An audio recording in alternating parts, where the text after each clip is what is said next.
My name is Matthias Stürmer. I'm from the University of Bern, and I would like to present you the next project. It's about sustainable public procurement.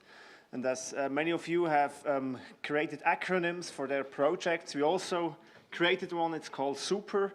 And so let's talk about SUPER now.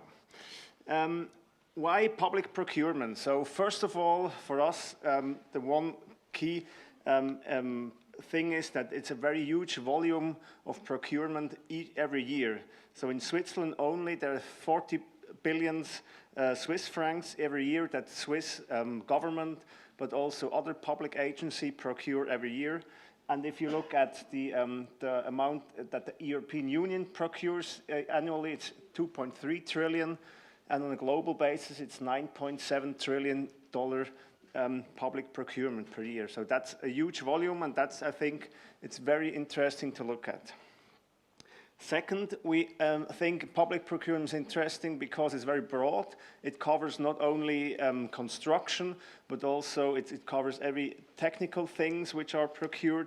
It covers textiles, it covers food, it covers transportation, vehicles, and so on. So it's completely cross-sectoral, which is procured. So that's, I think, another important reason why public procurement is interesting to look at. Third thing is that it has a high attention on a political level, on a public level.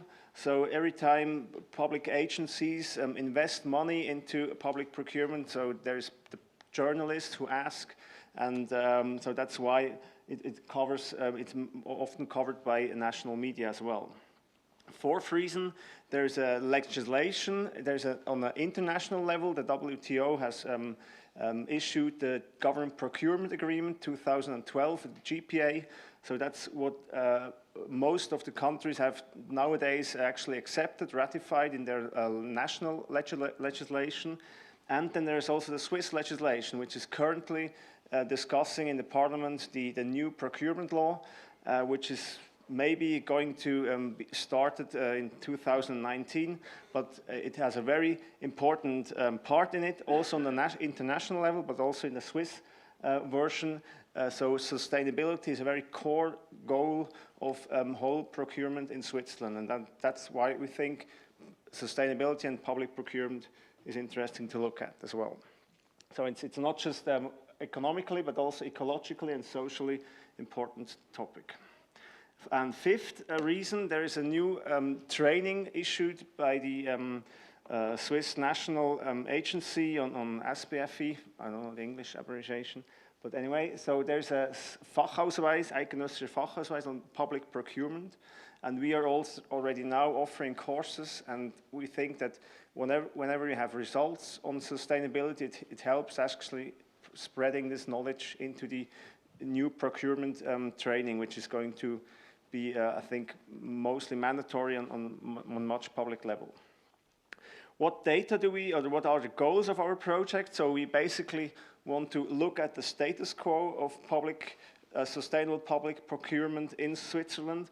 So that's why we look at the CIMAP platform, where all public procurements are published nowadays. And second, we want to develop new ecological and social criteria on what level these sustainability goals, sustainable development goals also, or the Global Reporting Initiative, how can these criteria be implemented in new public procurements? And that's where actually we can actually make it, it's important that the criteria are also legally correct, because there's a very strong regulation, what is allowed and what not. And it needs to be accepted also by the practitioners. So we have in contact with public procurement officers, which actually need to test and then in the end implement these criteria. One example, nowadays it's already allowed to procure sustainably. So there's one example in Zermatt, which obviously has some restriction on public transportation, so they don't allow cars in Zermatt, as you might know, but they actually issued in 2010 a tender which they wanted to procure a new recycling system, and they had criteria 30% of weight on sustainability, and so that's why actually they were able to do a 10-year contract, a long-term contract with a company, providing electric cars to collect the waste. And only one little example of this municipality, it saves 60,000 liters of diesel every year because this criteria was implemented. Now the data part, I think that's a very important part for our project. As of today, we have over 50,000 public tenders, which are published on the CIMAT platform, which we can analyze. And there is public agencies, almost 3,000 different agencies in Switzerland who are doing public procurement. So it's not just the government, but also every transportation company who is owned publicly, or all schools, or all universities, many of the hospitals, and the electricity companies. They also need to follow the procurement law. So that's why there are lots of different public procurement agencies. But this is only the tip of the iceberg, these texts on CIMAT. So that's why we started also to download the documents and actually make some preliminary statistics about these public procurement numbers. We'll use a lot of different technological tools which are displayed here. So that's what our main interest lies in. But our team is very interdisciplinary. We have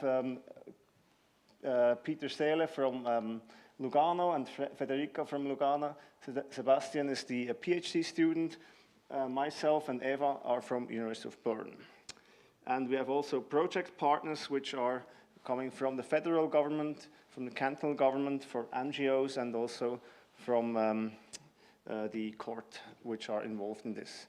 And that's why we think we're looking forward for next few years, and thanks.